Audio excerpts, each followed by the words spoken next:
Halo pendengar kisah, selamat datang kembali di channel ini, tempat di mana kami akan membahas kisah-kisah kriminal nyata yang terjadi di seluruh belahan dunia. Kami berharap semoga kalian semua dalam keadaan sehat walafiat dan dijauhkan dari mara bahaya. Kisah tragis hari ini terjadi di negara Vietnam pada momen liburan Imlek tahun 2024. Seorang wanita yang bekerja sebagai penjaga kos ditemukan tak bernyawa di sebuah lemari yang terdapat di salah satu kamar kos yang dia jaga. Rekaman CCTV selalu menjadi penyelamat untuk mengungkapkan siapa pelaku di baliknya. Dan akhirnya diketahuilah kalau pelaku adalah seorang pria berusia 20 tahunan yang ternyata tidak mengenal korban sebelumnya. Vào đầu giờ chiều cùng ngày, lực lượng chức năng xuất hiện tại chung cư nhưng không thể vào trong do nơi này lắp đặt hệ thống. Lantas apa yang sebenarnya terjadi di hari itu hingga membuat sang penjaga kos bisa tewas dengan mengenaskan? Jadi beginilah kisah di baliknya.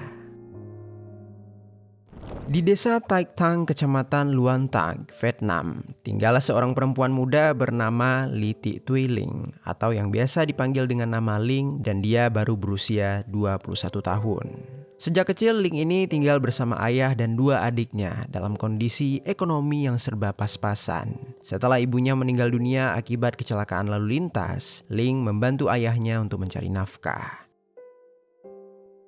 Ling dikenal sebagai sosok pekerja keras dan juga mandiri. Bahkan orang-orang di sekitarannya mengenal Ling sebagai pribadi yang sederhana dan selalu berbakti kepada keluarga. Di usia 21 tahun tersebut, demi membantu ayah dan kedua adiknya, Ling memutuskan untuk merantau ke wilayah Hanoi dan tinggal seorang diri di kawasan My Dinh, distrik Nam Tu Lim. Beberapa hari setelah perpindahannya, Ling memutuskan untuk bekerja sebagai pengelola rumah kos di daerah Cao Giai. Di sana dia mengurus mulai dari penyewaan kamar, menerima pembayaran, serta membantu calon penyewa yang datang melihat-lihat kamar. Ketika itu, Ling juga sempat memposting foto-foto kamar kos tersebut ke media sosial, salah satunya adalah Facebook. Dan dari situlah mulai banyak orang asing yang mempertanyakan soal kosan tersebut. Salah satu orang yang tertarik dengan iklan kos yang dipasang oleh Ling bernama Hoang Minh Hao, seorang pria berusia 20 tahun. Setelah dia melihat postingan itu, Hao pun langsung menghubungi nomor ponsel yang tertera. Selama beberapa menit mereka melakukan pembicaraan. Ling menyarankan kepada Hao untuk datang langsung agar dapat melihat kondisi kamar. Tanpa pikir panjang, sekitar pukul 5 sore, di hari itu juga Hao segera bergegas menuju ke kos tersebut. Sesampainya di sana, Ling sudah berdiri tepat di depan kos. Dia memang sudah menunggu kedatangan Hao. Dia menyambut Hao dengan ramah lalu mengajaknya berkeliling bangunan itu. Hao sebenarnya merasa tertarik, tetapi kenyataannya uang yang dimilikinya saat itu belum cukup untuk menyewa kamar kos tersebut. Hao pun terdiam beberapa saat, dia mempertimbangkan terlebih dahulu. Akhirnya, dia memutuskan untuk meminjam uang kepada keluarganya yang berada di desa. Untungnya tak lama kemudian uang transfer itu masuk ke rekening Hao. Setelah memastikan dana sudah dia terima, Hao pun segera pergi ke bank untuk menarik uang. Lalu sekitar pukul 8 malam, Hao kembali lagi ke kos itu dan langsung menyetorkan uang kepada Ling. Begitu pembayaran tersebut selesai, Ling pun mengantarkannya ke salah satu kamar yang ada di lantai 3. Saat mereka sedang berjalan menyusuri koridor, Hao tiba-tiba memperhatikan suasana sekitar. Deretan kamar di sepanjang lorong terlihat sangat sepi, seperti tak berpenghuni. Karena merasa penasaran, dia pun bertanya kepada Ling tentang kondisi kamar-kamar itu. Ling menjelaskan kalau seluruh kamar yang ada di kos tersebut memang kebetulan sedang kosong, karena para penghuni sedang pulang kampung untuk merayakan tahun baru Imlek selama beberapa hari. Mendengar penjelasan itu, tiba-tiba saja muncul pikiran lain di benak Hao. Tanpa diketahui oleh Ling, ternyata Hao ini memiliki riwayat kriminal yang cukup berat. Begitu tahu kos tersebut sedang kosong, Hao merasa melihat sebuah kesempatan untuk melakukan suatu perampokan. Ketika Ling sibuk menjelaskan tentang peraturan kos, mulai dari tata tertib hingga hal-hal teknis lainnya, Hao di samping itu tidak benar-benar mendengarkannya. Dia justru sibuk memikirkan suatu rencana yang akan dia lakukan. Tak lama kemudian, Ling meminta Hao untuk memasukkan barang-barangnya terlebih dahulu ke dalam kamar, sementara dia duduk menunggu di lorong sebelah lift. Selagi menunggu, Ling terlihat santai. Dia fokus pada ponselnya, menggulir berita-berita terbaru dan membacanya. Saat itu, posisinya membelakangi Hao. Tanpa disadari oleh Ling, sejak tadi Hao terus memperhatikan dia dari kejauhan. Melihat kelengahan itu, Hao pun bergerak. Dia mengendap pelan dari arah belakang mendekati Ling. Dalam hitungan detik, dia secara tiba-tiba menjerat Ling menggunakan kedua tangannya. Ponsel Ling seketika terjatuh. Ling tersentak dan refleks berusaha menepis tangan Hao. Namun tenaga Hao tentunya jauh lebih kuat, sehingga Hao pun berhasil menyeret Ling untuk masuk ke dalam kamar kos nomor 302, yaitu kamar yang baru saja dia sewa.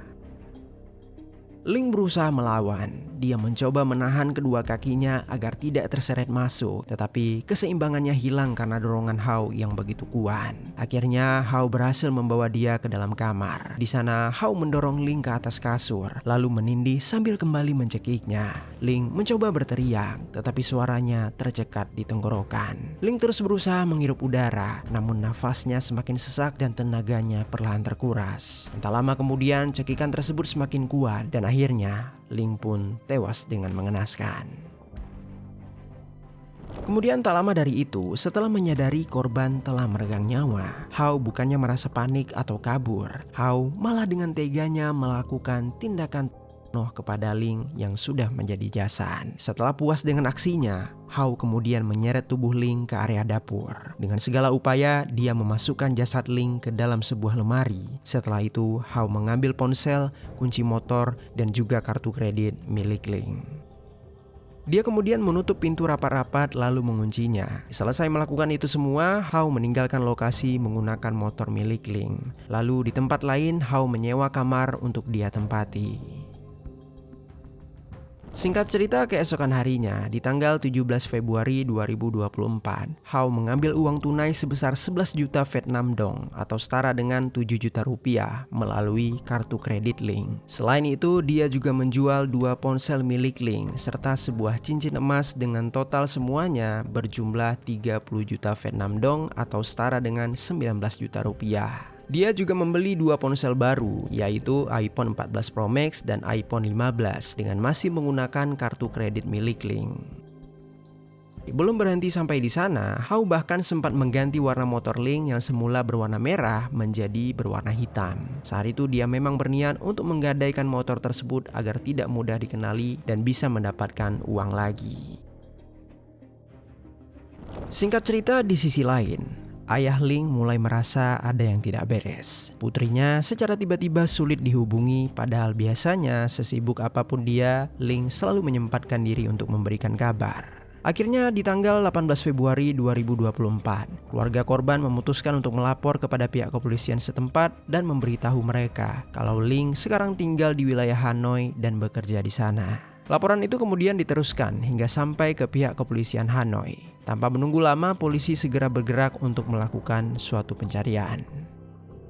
Dari keterangan temannya, diketahui kalau Ling bekerja sebagai pengelola kos di kawasan Kaohsiung. Polisi kemudian menyebar informasi kehilangan itu dan berharap ada seseorang yang memberikan kesaksian. Lalu di sore hari di tanggal 19 Februari, salah satu teman dekat korban yang juga tinggal di Hanoi memberikan informasi detail soal lokasi kos tempat Ling bekerja. Begitu mendapatkan alamat dan identitas pemilik kos, polisi segera menuju ke lokasi. Namun setibanya polisi di sana, suasana kos itu terlihat sepi karena memang pemilik kos tidak tinggal di sana. Pemilik kos mengatakan kalau dia belum sempat pergi ke kos tersebut. Dia menyampaikan kalau semua penghuni kos sedang pulang kampung untuk libur Imlek, jadi makanya kos tersebut sedang kosong.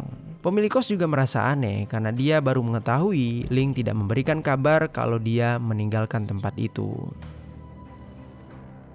Setelah meminta izin, polisi segera memeriksa keadaan dalam kos. Mereka juga menelusuri rekaman CCTV yang terdapat di sekitaran area.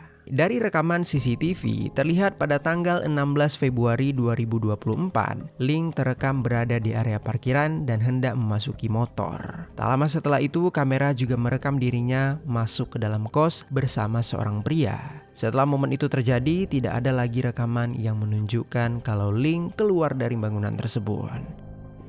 Di titik itu, kecurigaan polisi semakin kuat. Tim pun segera dibagi untuk memeriksa seluruh kamar kos satu persatu. Mereka menelusuri setiap sudut bangunan yang terlihat kosong. Hingga akhirnya salah satu anggota tim mencium bau yang tak biasa. Bau itu menyengat dan mengarah ke kamar nomor 302. Saat kamar tersebut digeledah, dugaan terburuk pun terbukti. Di dalam sebuah lemari dapur, terdapat sesosok jasad perempuan.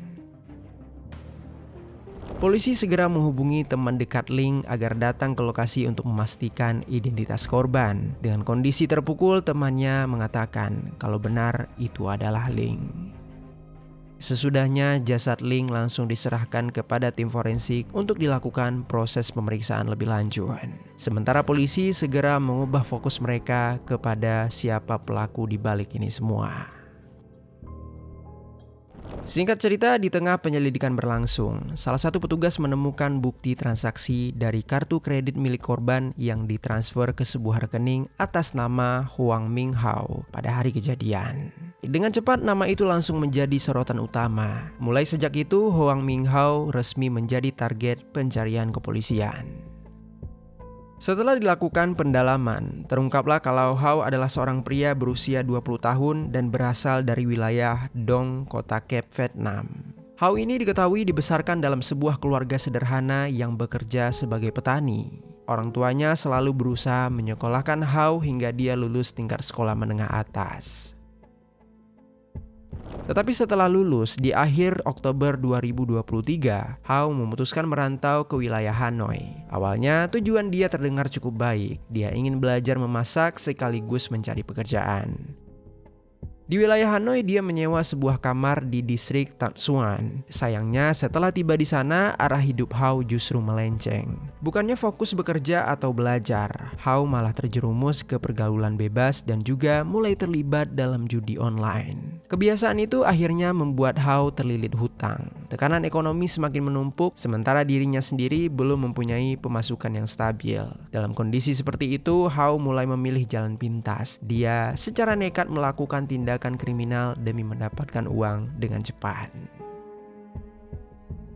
Pernah suatu ketika sebelum melakukan pengeksekusian terhadap Ling, di tanggal 21 Januari 2024, sekitar pukul 2 dini hari, Hao mencuri sebuah motor bermerek Honda Vision yang terparkir di lantai dasar kos tempat dia tinggal. Aksi itu bukan aksi spontan semata. Sebelumnya, dia sudah mempelajari cara membuka paksa jok motor lewat tutorial video di internet. Bahkan untuk memastikan aksinya tidak terekam, Hao juga merusak kamera CCTV dengan memotong kabelnya. Lalu setelah dia berhasil membawa motor tersebut, Hao membuatkan kunci baru agar kendaraan itu bisa digunakan tanpa dicurigai. Tak lama kemudian, motor itu digadai dengan harga 10 juta Vietnam Dong atau setara dengan 6 juta rupiah. Lalu seluruh uang hasil gadai tersebut kemudian dia pakai untuk membayar utang, tunggakan sewaan kamar, serta memenuhi kebutuhan pribadinya. Namun akhirnya aksi tersebut diketahui oleh sang pemilik kendaraan. Si pemilik melaporkan kehilangan motornya dan kecurigaan pun mengarah kepada Hao. Saat ditangkap basah dan didesak, Hao pun mengakui perbuatannya. Dia di saat itu berjanji akan menebus kembali sepeda motor tersebut setelah perayaan Imlek. Namun janji tersebut tidak pernah ditepati kepada pemilik motor. Bukannya menebus, Hao justru kabur ke wilayah Hanoi dan malah melakukan perampokan lagi yang berujung pada pengeksekusian Ling. Singkat cerita, setelah beberapa lama melakukan pencarian intensif terhadap Hao, akhirnya di sore hari tanggal 19 Februari 2024, pihak kepolisian berhasil menangkap Hao yang sedang berada di kawasan Ming Kai. Saat penangkapan itu, petugas berhasil menemukan KTP, kartu bank, serta surat izin mengemudi atas nama Ling. Polisi segera mengamankan Hao untuk dilakukan proses interogasi. Di dalam interogasi awal, Hao sempat mengelak atas apa yang telah dia lakukan. Tetapi setelah dihadapi dengan bukti-bukti rekaman CCTV dan juga riwayat tindakan pelanggaran yang dia lakukan sebelumnya, akhirnya Hao pun mengakui seluruh perbuatannya. Hao menambahkan dengan menyampaikan kalau dirinya menggunakan uang tersebut untuk berjudi online. Dia berpikir dengan judi online tersebut, uang itu akan berlipat ganda. Beberapa hari berselang, hasil otopsi korban dirilis oleh tim forensik. Mereka menemukan penyebab kematian korban yaitu mati lemas akibat dicekik dengan tangan, serta adanya tindakan tidak senonoh yang dilakukan oleh pelaku setelah korban tewas meregang nyawa. Berdasarkan hasil tersebut, Hau akhirnya dituntut dengan beberapa dakwaan yang sangat berat. Dalam persidangannya, Hau terus-menerus meminta maaf kepada keluarga korban dan mengakui seluruh kejahatan yang telah didakwakan. Hau berharap dengan pengakuan itu dia akan mendapatkan hukuman yang lebih ringan. Tetapi hakim menilai kalau tindakan yang telah dilakukan Hau sangat berbahaya bagi masyarakat. Sehingga pada akhir persidangan, Hau pun divonis hukuman berupa 15 bulan penjara untuk pencurian harta benda, 4 tahun penjara untuk tindakan asusila, 9 tahun penjara untuk perampokan, dan yang terakhir hukuman eksekusi atas pengeksekusian terhadap Ling. Seluruh masyarakat di sana berharap dengan dijatuhi vonis tersebut keadilan dapat ditegakkan. Akhir dari kisah ini, kepergian korban bukan sekedar menutup kisah hidup seorang perempuan muda berusia 21 tahun, tetapi juga meruntuhkan seluruh harapan dari keluarga korban. Bagi sang ayah, kehilangan Ling adalah pukulan kedua setelah meninggalnya ibu Ling. Ling bukan hanya putri sulung, melainkan juga penopang keluarga dan figur pengganti ibu bagi adik-adiknya. Ling rela kehilangan menikmati masa mudanya hanya untuk bekerja demi keluarga. Namun takdir berkata lain, ujung hidup Ling berakhir dengan mengenaskan. Dari tragedi ini mungkin kita belajar atas kewaspadaan dan sistem keamanan yang ketat sangatlah penting. Selain itu, kasus ini juga menyoroti persoalan sosial yang lebih luas. Keamanan perempuan perantau di kota besar menjadi isu penting, terutama ketika bekerja atau tinggal sendirian dalam lingkungan yang minim pengawasan. Situasi bangunan kos yang kosong saat libur panjang menjadi celah yang dimanfaatkan pelaku untuk menjalankan niat jahatnya. Selain itu, latar belakang pelaku yang cukup buruk menunjukkan bagaimana utang dan gaya hidup dapat mendorong seseorang mengambil keputusan kriminal yang sangat fatal. Pada akhirnya, seberat apapun hukuman yang dijatuhkan kepada pelaku, tidak ada yang mampu mengembalikan korban ke pelukan keluarganya. Dan kekecewaan keluarga pelaku juga mungkin menyisakan sakit yang mendalam. Maka kisah ini menjadi pengingat kita bahwa di balik setiap berita kriminal selalu ada keluarga yang hancur, mimpi yang terputus, dan air mata yang tak pernah benar-benar kering. Sekian kisah hari ini, semoga ada pelajaran baik yang dapat kita ambil.